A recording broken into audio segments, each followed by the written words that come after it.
আপনি নিজে যদি পরিশুদ্ধ থাকতে চান, আপনার আশপাশকে পরিশুদ্ধ রাখতে হবে। আপনি যদি জান্নাতি পরিবেশে থাকতে চান, আপনার সমাজকে, সমাজের প্রত্যেকটা অংশকে জান্নাতি বানাতে হবে। আপনি যদি পরিশুদ্ধ দেশে বসবাস করতে চান, দেশের প্রত্যেকটা অংশকে পরিশুদ্ধ, সুন্দর, সৌন্দর্যপূর্ণ বানাতে হবে। তারপরে আপনি সফলতা অর্জন করবেন। শুধুমাত্র আপনি নিজে পরিশুদ্ধ থাকতে পারবেন অসম্ভব। এজন্য আল্লাহ তাআলা নিজেই বলেছেন, ওয়াতাওয়াসাউ বিল হাক্কি, উপরে দুইটা কাজের দ্বারাই তোমার সফলতা আসবে না।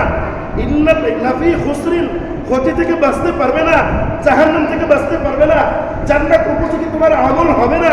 এর জন্য 3 নম্বর কাজ হলো ওয়াতাওয়াসাউ বিল হাক্কি, প্রতিনিয়ত যাদের সাথে তোমার চলাফেরা হয়, প্রতিনিয়ত যাদের সাথে তোমার দেখা হয়, প্রতিনিয়ত যাদের কথা তোমার মাথার মধ্যে আসে, প্রতিনিয়ত যাদের কথা দূর দূরান্ত থেকে তুমি শোনো, তাদের পরিশুদ্ধ এবং সংশোধনের জন্য প্রত্যেকটা সঠিক এবং বাস্তবতার দাওয়াত তাকে দিতে হবে।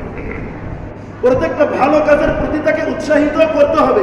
ওয়াতাওয়াসাউ বিল হক, তাদের সত্য কর্মে, সত্য কথনের প্রতি তাকে উদ্বুদ্ধ করতে হবে।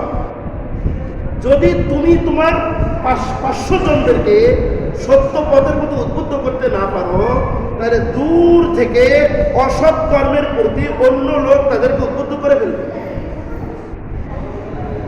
কোনো জায়গায় যদি সুন্নতের দাওয়াত বন্ধ হয়ে যায়, সেখানে আল্লাহ তাআলা লানত বর্ষিত হবে এইভাবে যে বেদাতীদের বেদাতের দাওয়াত সেখানে পৌঁছে যাবে। সুন্নতের দাওয়াত, সুন্নতের আমল বন্ধ হয়ে যাবে, তো বেদাত চালু হয়ে যাবে।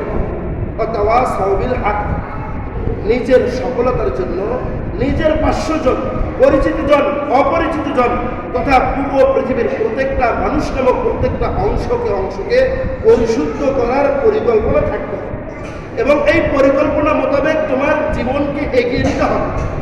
তাহলে তোমার সফলতার 3 নম্বর মাপকাঠি এসে যাবে। 4 নম্বর মাপকাঠি কি?